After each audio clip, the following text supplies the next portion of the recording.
Hello, welcome to Heavy D Storytelling.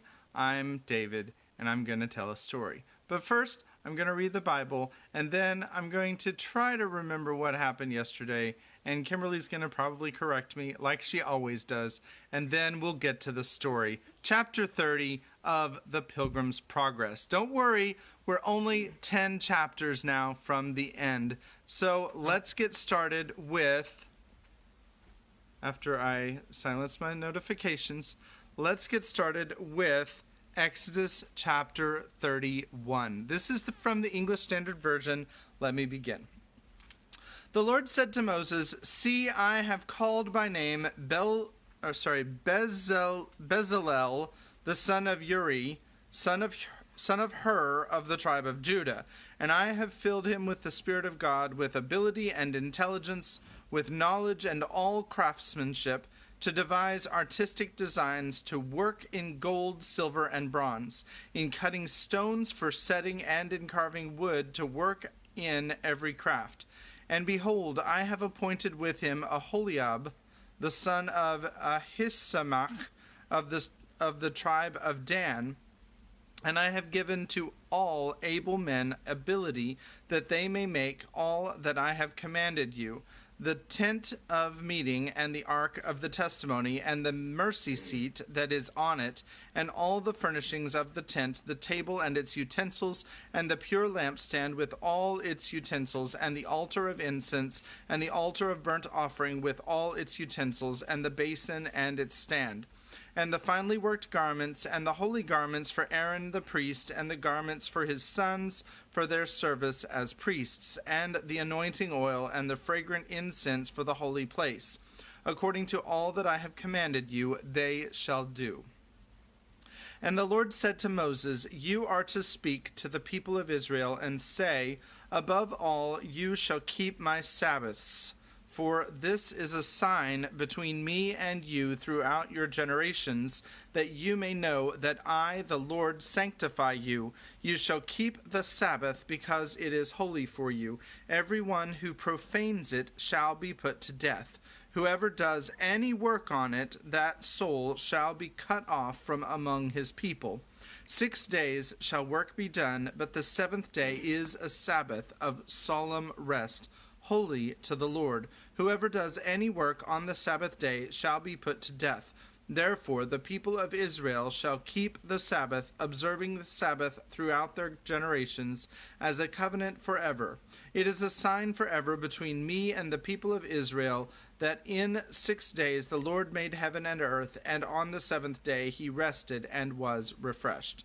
And he gave to Moses, when he had finished speaking with him on Mount Sinai, the 2 tablets of the testimony, tablets of stone written with the finger of God. Now, when in popular depictions we see the tablets, the 2 tablets, we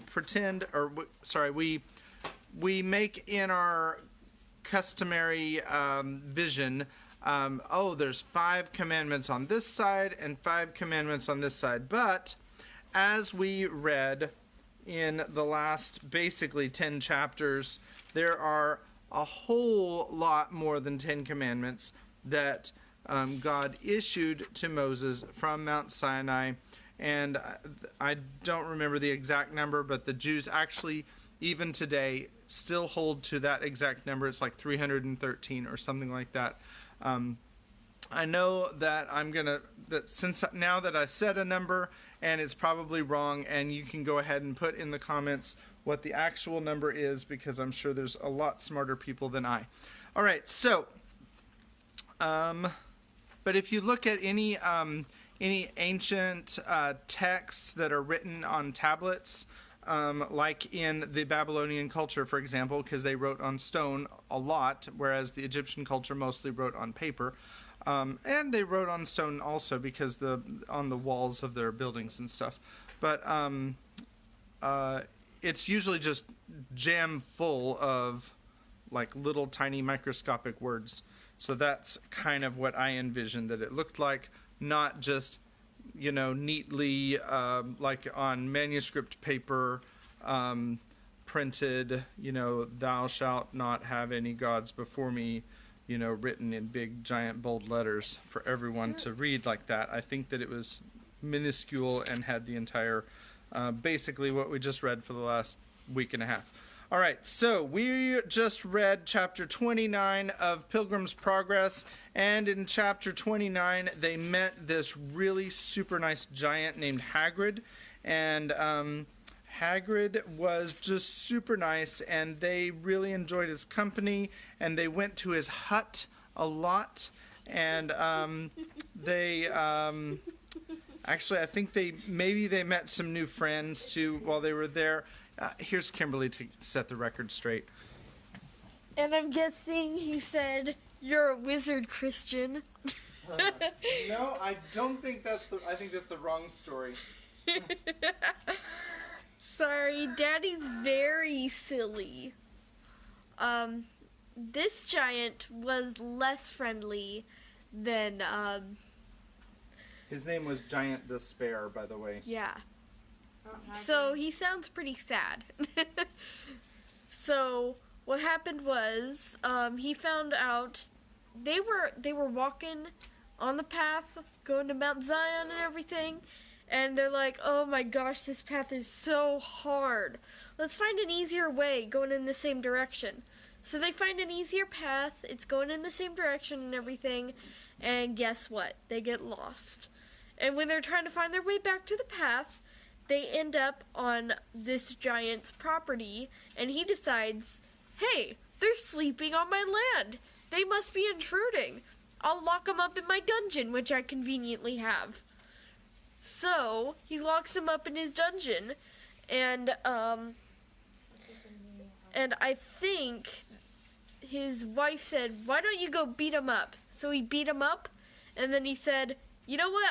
I'm gonna let you two kill yourselves if you want. It'll be easier than what's coming for you," he said, something like that. They considered it for a few minutes, and then they were like, "Nah." And we're gonna find out how they got out from the castle, the giant's castle. No, we're gonna find out if It's when and how. And sometimes God puts people in our lives to help us so that we can make better decisions than we would make on our own. Sometimes he gives us parents to help us make good decisions, and sometimes he gives us good Christian friends, which is what Christian has right now. Now, if you read the book of, for example, Job, Job was left after Satan was allowed to basically demolish his family and ruin his land, and eventually hurt his put boils all over his skin. He did not have very good advice from his wife, who told him to curse God and die, which is basically what the giant is saying. Hey, you guys can just curse God and die. But they were talking about it and decided maybe that's not such a good idea. All right, so we're going to be reading now chapter 30, which is super short, and I will begin now. Chapter 30, Castle Yard Bones Escape from Castle. Well, towards evening, the giant goes down into the dungeon again to see if his prisoners had taken his counsel. But when he came there, he found them alive, and truly alive was all. For now, what for want of bread and water, and by reason of the wounds they received when he beat them, they could do little but breathe. But I say, he found them alive, at which he fell into a grievous rage, and told them that seeing they had disobeyed his counsel, it should be worse with them than if they had never been born. At this they trembled greatly, and I think that Christian fell into a swoon, but coming a little to himself again, they renewed their discourse about the giant's counsel, and whether yet they had best take it or no. Now Christian again seemed for doing it, but Hopeful made his second reply as followeth. Hopeful. My brother, said he, rememberest thou not how valiant thou hast been heretofore? Apollyon could not crush thee, nor could all that thou didst hear, or see, or feel in the valley of the shadow of death. What hardship, terror, and amazement hast thou already gone through, and art thou now nothing but fears? Thou seest that I am in the dungeon with thee, a far weaker man by nature than thou art. Also, this giant hath wounded me as well as thee, and hath also cut off the bread and water from my mouth, and with thee I mourn without the light. But let us exercise a little more patience. Remember how thou playest the man at Vanity Fair, and wast neither afraid of the chain nor cage, nor yet of bloody death. Wherefore, let us, at least to avoid the shame that it becomes not a Christian to be found in, bear up with patience as well as we can. Now night being come again, and the giant and his wife being in bed, she asked him concerning the prisoners, and if they had taken his counsel, to which he replied, They are sturdy rogues, they choose rather to bear all hardships than to make away with themselves. Then, said she, take them into the castle yard tomorrow, and show them the bones and skulls of those that thou hast already dispatched, and make them believe, ere a week comes to an end, thou wilt tear them in pieces, as thou hast done their fellows before them. So when the morning was come, the giant goes to them again, and takes them into the castle yard, and shows them as his wife had bidden him. These, said he, were pilgrims as you are once, and they trespassed on my grounds as you have done, and when I thought fit, I tore them in pieces, and so within 10 days I will do to you. Actually, it doesn't have the preposition. It just says, I will do you. Get you down to your den again. And with that he beat them all the way thither. They lay therefore all day on Saturday in a lamentable case as before. Now when night was come, and when Mrs. Diffidence and her husband the giant was got to bed, they began to renew their discourse of the prisoners, and withal the old giant wondered that he could neither by his blows nor counsel bring them to an end. And with that his wife replied, I fear, said she, that they live in hopes that some will come to relieve them, or that they have picklocks about them, by the means of which they hope to escape. And sayest thou so, my dear? Said the giant. I will therefore search them in the morning. Well, on Saturday, about midnight, they began to pray, and continued in prayer till almost break of day. Now a little before it was day, good Christian, as one half amazed, brake out into his passionate speech. What a fool, quoth he, am I, thus to lie in a stinking dungeon, when I may as well walk at liberty. I have a key in my bosom called Promise, that will, I am persuaded, open any lock in Doubting Castle. Then, said Hopeful, that is good news, good brother. Pluck it out of thy bosom and try. Then Christian pulled it out of his bosom, and began to try at the dungeon door, whose bolt, as he turned the key, gave back, and the door flew open with ease. And Christian and Hopeful both came out.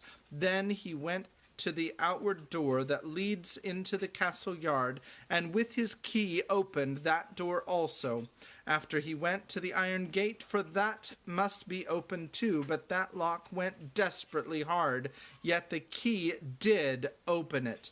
They then thrust open the gate to make their escape with speed, but that gate, as it opened, made such a creaking that it waked Giant Despair, who, hastily rising to pursue his prisoners, felt his limbs to fail, for his fits